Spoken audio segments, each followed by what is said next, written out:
माटी ये भारत के चंदन ले कम नहीं है, वीर जवान के बलिदान ले कम नहीं है। तिरंगा जब लहराते सीना गर्व ले भर जाते, भारत महतारी के जय। हर दिल ले आवाज आते, तिरंगा तोर कसम, देश ला बचावो हम। माटी मैया के खातिर जान घलो लुटावो हम। वीर जवान मन के बलिदान नहीं भूलावो हम। भारत महतारी के जय जय गावो हम। जय जय गावो हम। मोर घर के दुआरी में मया के दिया बारिश, मोर माई के अचराम आशीष के धारिश।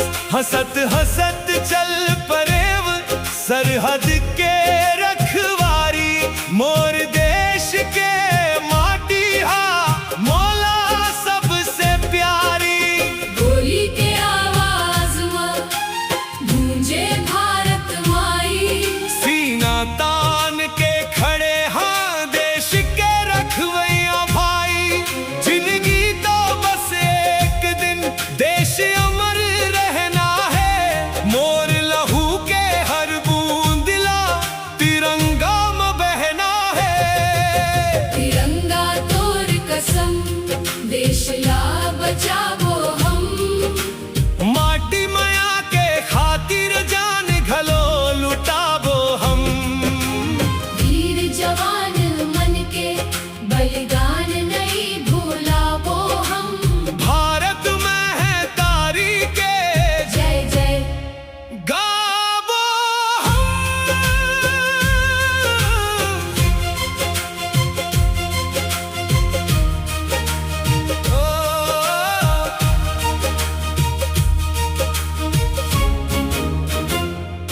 मोर लइका कही के माई आँखी मनीर धरे, जल्दी वापस आ बेटा रोज भगवान ला कहे। चिट्ठी मल के रही थे माई चिंता झन करबे, देश के सेवा करत हम और ऊपर भरोसा रखबे।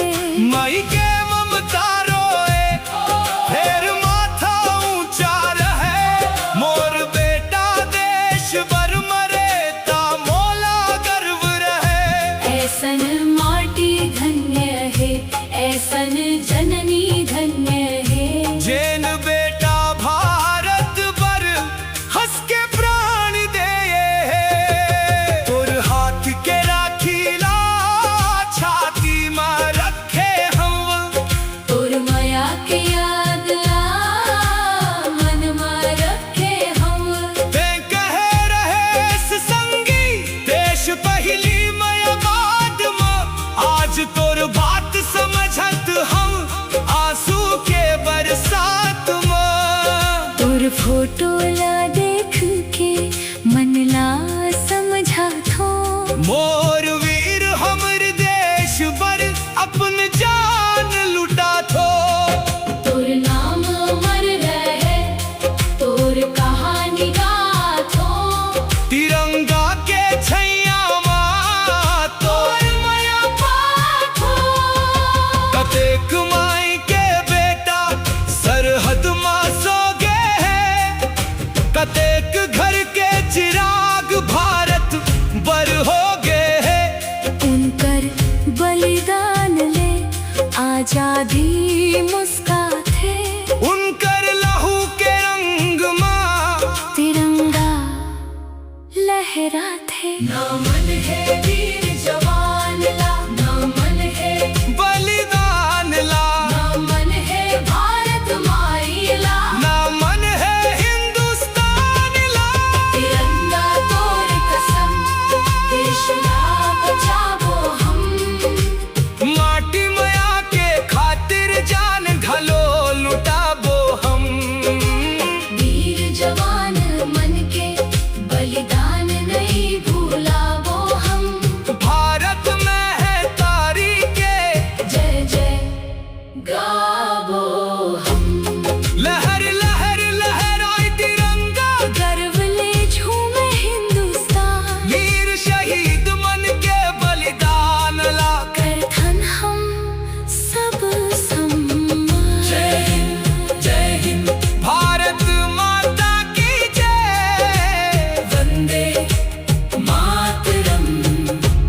जय